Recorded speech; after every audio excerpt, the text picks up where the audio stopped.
आजाद Kashmir election के पहले मरहले में वोटों की गिनती जारी है। मीरपुर डिवीजन की 13 नशस्तों के लिए पोलिंग सुबह 8 बजे से शाम 6 बजे तक जारी रही।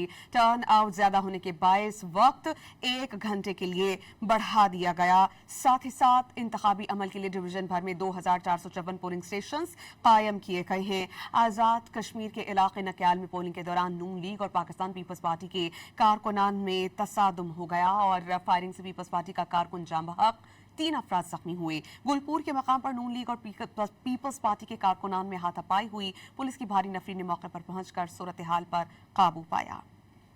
आजाद कश्मीर इंतखाबात का पहला मरहला मुकम्मल हो गया। मीरपुर डिवीजन की 13 नशिस्तों पर पोलिंग हुई। गैर मामूली टर्न आउट के बाईस वोटिंग का वक्त 1 घंटा बढ़ा दिया गया। पोलिंग शाम 6 बजे तक जारी रही। मीरपुर डिवीजन के 3 अजला मीरपुर, कोटली और भिम्बर में वोटर्स ने अपने नुमाइंदों का इंतखाब किया। पीपल्स पार्टी, मुस्लिम लीग नून, इस्तेकाम पाकिस्तान पार्टी समेत मुख्तलिफ सियासी जमातों और आजाद उम्मीदवारों के दरमियान मुकाबला है, जबकि मजमूई तौर पर 296 उम्मीदवार इंतखाबी मैदान में हैं। मीरपुर डिवीजन के 13 इंतखाबी हलकों में मजमूई तौर पर 14,01,439 वोटर रजिस्टर्ड हैं, जिनमें 7,25,118 मर्द और 6,75,628 खवातीन वोटर्स शामिल हैं। इंतखाबी अमल के लिए डिवीजन भर में 2,454 पोलिंग स्टेशन कायम किए गए हैं। जिला मीरपुर के 4 हलकों में 597, जिला कोटली के 6 हलकों में 1107, जबकि जिला भंबर के 3 हलकों में 608 पोलिंग स्टेशन कायम किए गए। गुलपुर के मकाम पर नून लीग और पीपल्स पार्टी कारकुनान के दरमियान हाथापाई हुई। पुलिस की भारी नफरी ने मौके पर पहुंचकर सूरत हाल पर काबू पाया। नक्याल इलेक्शन के दौरान LOC के गांव धेरी में नून लीग और पीपल्स पार्टी के कारकुनों में तसादुम हुआ। फायरिंग से एक शख्स जाँ बहक और 3 अफराद जख्मी हुए।